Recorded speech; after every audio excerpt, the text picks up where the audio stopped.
আরে আজকে একটা বন্দোবস্ত করি ছাড়বো, দেখবো কিভাবে বিদ্যুৎ বিল বেশি আসে। আরে কুশভাবে চালু চালু করেন, নয়তো লোকেরা চলে আসবে। আরে একদম পারফেক্ট, এবার দরজার পিছে যে তাদের জন্য অপেক্ষা করি চল। আরে আরে আগে দরজাটা তো লাগিয়ে দিই।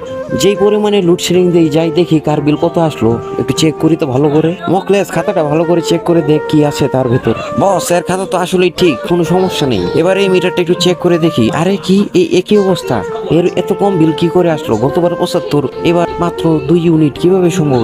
আরে রাজু, আমাদের যে পরিমাণে লোডশেডিং দিয়ে জ্বালায় তারা, এবার দেখ তাদের কিভাবে বাস দিয়ে দিল। আমরা যে কাজ করেছি বিদ্যুতের লোকেরা ধরতে পারবে না আসলে ব্যাপারটা কি। আরে আরে মকলেস, আমার তো গন্ডগোল মনে হচ্ছে, চল ওদের বাসায় গিয়ে চেক করি আসলে ঘটনাটা হবে। আরে আরে মনে হচ্ছে বিদ্যুৎ অফিস থেকে লোক এসেছে, চলো তো ভাই বাইরে গিয়ে দেখি ব্যাপারটা কি।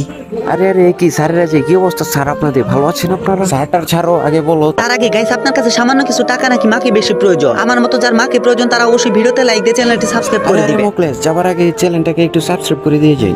এই দেখ আসল ব্যাপার।